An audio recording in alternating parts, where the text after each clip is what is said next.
अमृत बोल में नरेश भाई का आप सबको नमस्कार।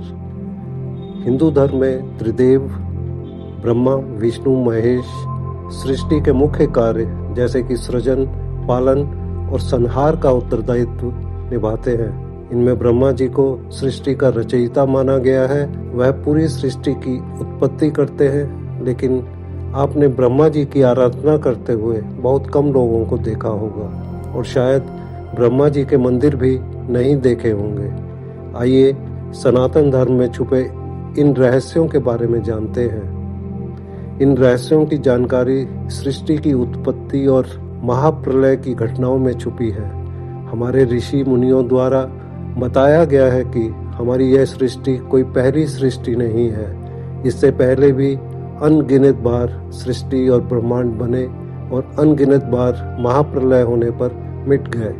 यह चक्र हमेशा से चल रहा है और हमेशा चलता रहेगा। हर सृष्टि के आरंभ में परम नारायण की नाभि से एक दिव्य कमल प्रकट होता है और इस कमल के मध्य भाग कर्णिका पर एक नई उच्च आत्मा का जन्म होता है।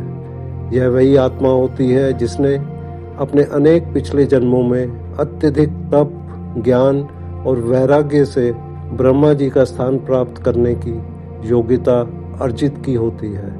यह नवजात आत्मा उस नई सृष्टि के लिए ब्रह्मा कहलाती है।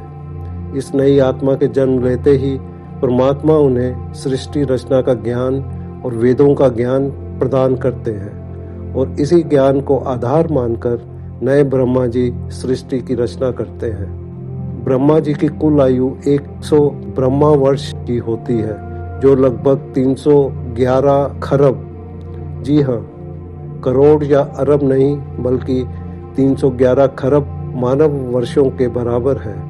उनका प्रत्येक दिन एक कल्प कहलाता है, जिसके अंत में वे विश्राम करते हैं और अगले दिन जागकर फिर अपना कार्य जारी रखते हैं। ब्रह्मा जी के 100 वर्ष पूरे होने पर महाप्रलय आती है, जिसमें पूर्ण सृष्टि नष्ट होकर एक गहरे अंधकार में बदल जाती है और ब्रह्मा जी की उच्च आत्मा भी मोक्ष प्राप्त कर परमात्मा में विलीन हो जाती है।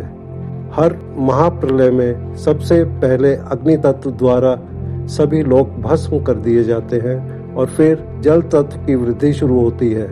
यह जल तत्व परम शक्ति से प्रेरित होकर इतना विशाल और गहरा हो जाता है कि यह समस्त लोकों, तत्वों और यहाँ तक कि ब्रह्मा जी के सूक्ष्म शरीर को भी स्वयं में विलीन कर लेता है। यह प्रलय का जल कारनार्णव अर्थात कारणों का महासागर कहलाता है। इस जल के ऊपर विष्णु जी शेषनाग पर शयन करते हैं। यह अवस्था लंबे समय तक चलती है और उसके बाद विष्णु जी की इच्छा से नई सृष्टि का प्रारंभ होता है। इस प्रकार विष्णु और शिव जहाँ नित्य और अनंत है, वहीं ब्रह्मा जी का जन्म लेना और मोक्ष प्राप्त होना निश्चित है।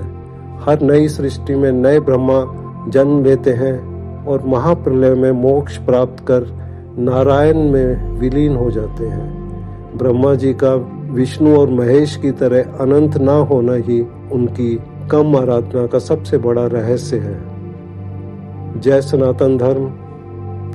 आपको यह वीडियो कैसा लगा जरूर बताएं।